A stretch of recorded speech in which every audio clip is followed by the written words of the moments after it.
नमस्कार मित्रों, स्वागत है आपका अपने चैनल जे वीडियोस में। पिछले एपिसोड में हमने देखा कि जब देवी छाया सही मौका पाकर शनिदेव को उनके अस्तित्व या उनके जन्म से रिलेटेड बातें बताने के प्रयास कर रही होती हैं, तभी हमारे देव विश्वकर्मा आके उनको रोक लेते हैं और ये कहते हैं कि उस बात को डाइवर्ट कर देते हैं यार। कहने का तात्पर्य ये है, वो ऐसा कहते क्यों? क्योंकि वो चाहते थे कि जब महादेव की इच्छा थी कि ये रहस्य ही रहे, उनके जन्म से जुड़ी चीजें जो हैं वो रहस्य ही रहें, ताकि कुछ समय आने पे इसका स्वयं निराकरण हो सके। तो उस परिप्रेक्ष्य में उन्होंने भी ये चीजें छुपाई। अब सहसा सूर्यदेव वहां आ गए अपने पुत्र यम और पुत्र यमी के साथ, और पूरा दोष उन्होंने दे दिया है शनिदेव के ऊपर कि ये अनलकी हैं, जहां भी जाते हैं कोई ना कोई विवाद या फिर कोई ना कोई समस्या उत्पन्न कर ही देते हैं। पैदा होते ही मुझ पे ग्रहण लगा दिया, अपनी माता को जीवन पर्यंत कष्ट दिया, और अभी जैसे ही अपने नाना के यहाँ चक्रवात आ गया। अब उस बात को उन्होंने उस बात से जोड़ दिया कि इनको जो है माता से या देवी संज्ञा से दूर रखना बहुत ही जरूरी हो गया है। तो चलिए देखते हैं पिता पुत्र को और माता को अलग करने की जो चेष्टा कर रहे हैं वो सफल होगी भी या नहीं। शुरू करते हैं एपिसोड 22 पार्ट 1। मुझे ना ही आपका निर्णय स्वीकार है और ना ही यम का हट।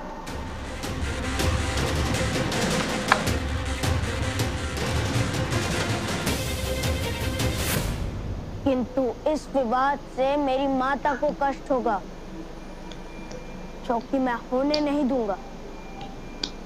इसलिए मैं स्वयं यहां से चला जाता हूं।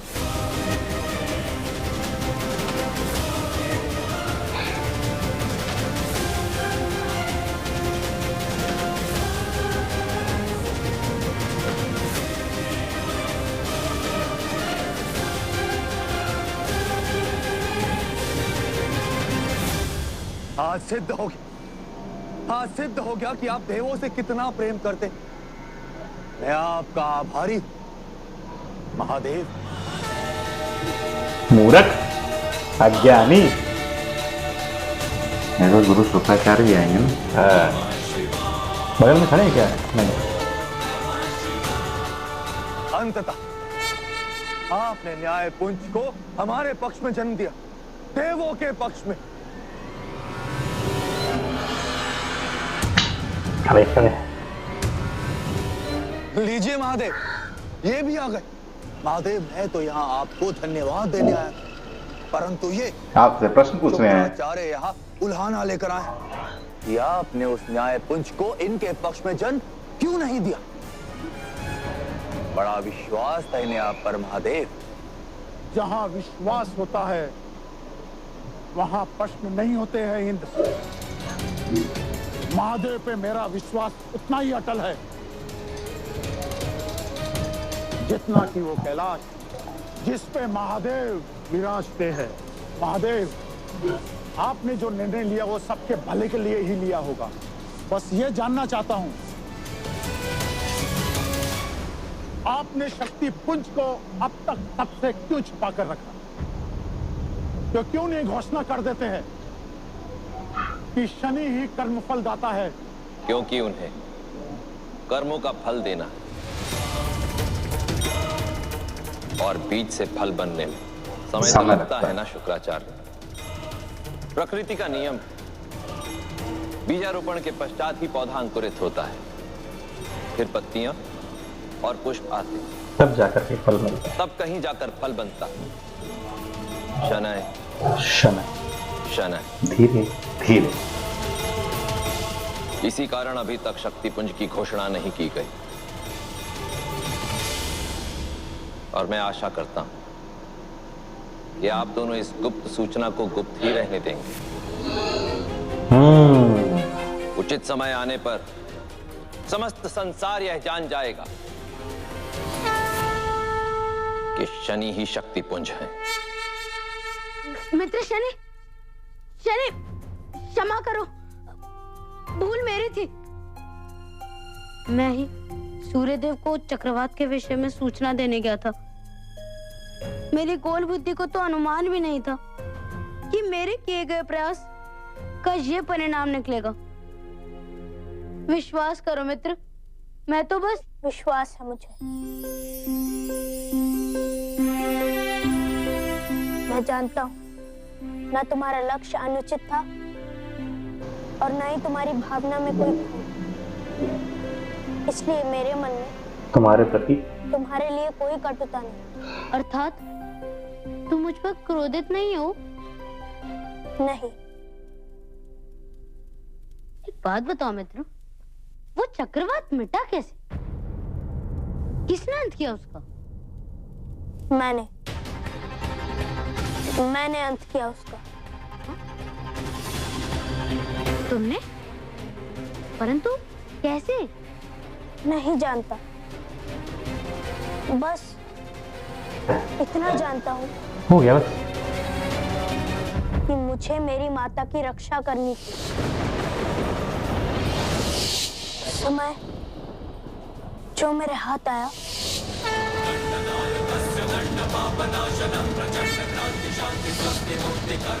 मैंने उससे प्रहार किया।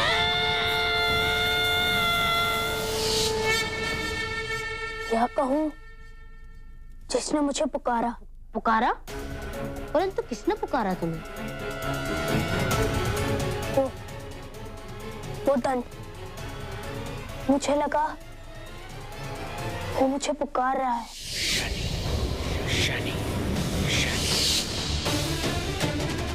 ऐसा लगा कि वो मुझसे कह रहा है कि मैं उसे उठाऊं। नहीं जानता क्यों ऐसा लगा, समझ नहीं आ रहा ये सब कैसे हुआ। बहुत सी बातें, बहुत सी घटनाएं ऐसी होती हैं शनि, जो धीरे धीरे समझ आती। समय आने पर शनै शनै।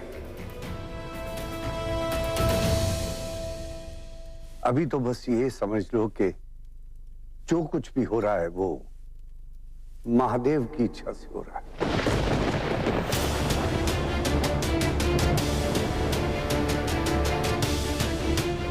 महादेव की इच्छा से? यदि ये महादेव की इच्छा थी कि मेरी माता को चक्रवात में फंसना पड़े, उन्हें चोट लगे, यदि ये महादेव की इच्छा है कि मुझे अपनी माता से दूर रहना पड़े, तो मैं महादेव की ये इच्छा अस्वीकार करता हूं।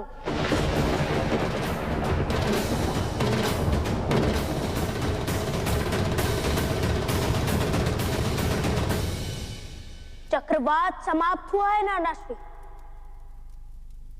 परंतु चक्रवात का अध्याय नहीं। मैं ढूंढ कर रहूंगा कि उस चक्रवात के पीछे कौन था। अच्छा, कौन था जिसके कारण मेरी माता को कष्ट हुआ, उन्हें चोट लगी, और वो जो भी है वो निश्चित रूप से दंड पाएगा। प्रणिपात नानाश्री। देव राजेंद्र की क्लास बनने वाली है। दोनों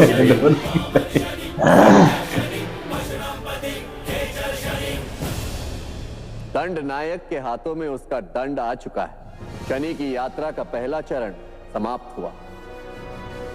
अब न्यायकर्ता बनने की यात्रा प्रारंभ होगी। परंतु न्यायकर्ता को निष्पक्ष होना होगा, हर संबंध से दूर रहना होगा। परंतु शनि तो अपनी माता के और निकट आ रहा है। क्योंकि व्यक्ति जितनी अधिक ऊंचाई से गिरता है, उसकी चोट भी उतनी ही अधिक प्रभावशाली होती है। वैराग्य पाने के लिए उसे मातृ प्रेम की चरम सीमा को छूना होगा। शनि से सब दूर हो जाएंगे, विशेषकर वो जो उसके सबसे अधिक निकट है, उसकी माता छाया। यानी देवी छाया का भी अंत समय आने वाला है। शनि को अपनी माता से दूर जाना ही होगा। होगा वो देवी संज्ञा के अनुमति। ये तो खुश हूँ। बहुत प्रसन्न है सुरा आज पी रहे हैं। देवराज। क्या कारण? प्रसन्न होने का अवसर ही है अग्निदेव, क्योंकि आज हमारे शत्रु उन दानवों का अंत निकट है। परंतु कैसे देवराज?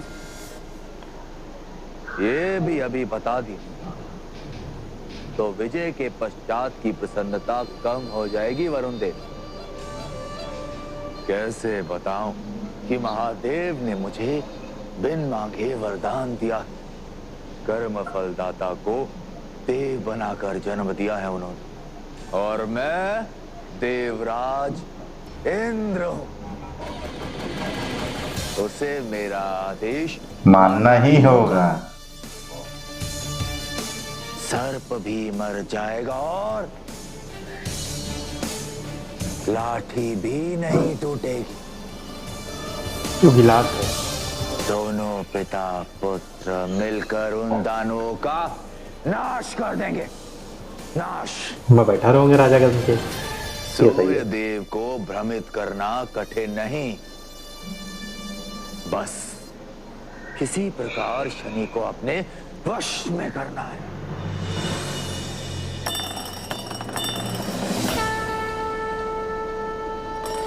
शनिदेव आ गए।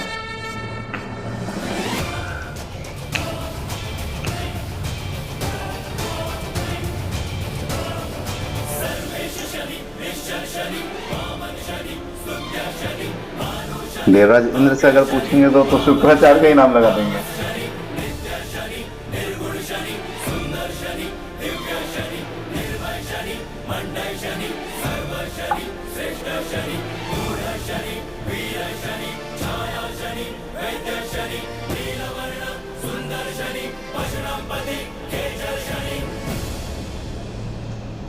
आओ शनि आओ। देवराज इंद्र के दरबार में सूर्य पुत्र का स्वागत है।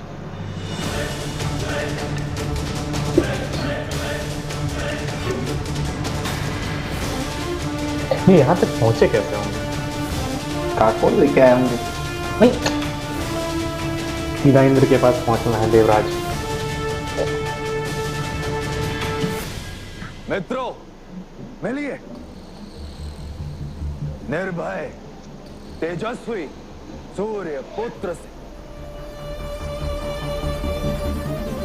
जिसने अकेले ही चक्रवात जैसे दानव का संहार किया। उत्सव का आनंद उठाओ शनि। बैठो। ले। मैं यहाँ आपका सत्कार या प्रशंसा पाने नहीं आया हूँ देवराज।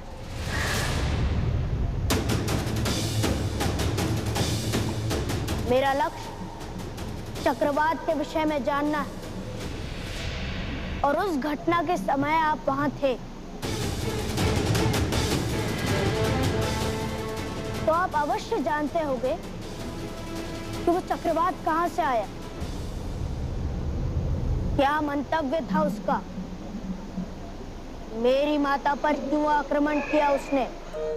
पिता के क्रोध को पुत्र सहन तो नहीं कर पा रहे हैं, लेकिन कहीं ना कहीं अपनी माता के प्रेम में उन्होंने इस वक्त के लिए अपने नाना का घर छोड़ दिया है और स्वर्गलोक की तरफ आ गए हैं जांच पड़ताल करने के लिए कि वो चक्रवात का निर्माण कहां से हुआ था, उद्गम क्या था, उद्देश्य क्या था। और उन्होंने उस प्रकरण का न्याय करने का फैसला कर लिया है। एक तरफ हमने देखा कि किस प्रकार महादेव ने ये बोला कि इनको अपनी माता से भी दूर होना पड़े, जिससे भी ये प्यार करते हैं वो इनके पास नहीं रहेगा। दरअसल महादेव ने कहा कि वैराग्य धारण करने के लिए सबसे पहले प्रेम की पराकाष्ठा से होकर गुजरना पड़ेगा। जिससे आप सर्वाधिक प्रेम करते हो, जिस भी चीज से आपकी सर्वाधिक लगाव हो, जब उस चीज का अस्तित्व ही मिथ्या हो जाए। सोचने का तात्पर्य यह है कि जिस माता से उनको अत्यधिक लगाव है, इतना प्रेम करते हैं कि जिसके लिए अपने प्राण या किसी और के प्राणों की उनको चिंता नहीं होती है, जब उनके अस्तित्व पे ही एक प्रश्न चिन्ह लग जाएगा कि ये मेरी माता ही नहीं है, ये तो मेरी माता की छाया है। अब मैं इनको माता बुलाऊं कि छाया बुलाऊं, मुझे समझ में नहीं आ रहा। जब वो इस स्थिति में पहुंच जाएंगे तब कहीं ना कहीं उनके पास से ये चीज आ जाएगी कि मेरा जो जन्म है वो इसी कारण के लिए हुआ है कि मैं अपने साथ जो अन्याय हुए उनका भी न्याय करूं और जो प्रकृति में अन्याय हो रहा है उसका भी न्याय करूं। हो सकता है कि उनका लगाव ना खत्म हो और माता का अंत हो जाए देवी संज्ञा के आने के बाद, और सडन ऐसा स्टेप उनको उठाना पड़े। ये सब किस प्रकार इस सीरियल में दिखाया जाएगा वो देखने के लिए थोड़ा सा हम भी उत्सुक हैं। तो फिलहाल इस एपिसोड को हम यहीं समाप्त करते हैं। शीघ्र ही लौटेंगे एक और नए एपिसोड के साथ। तब तक के लिए राधे राधे।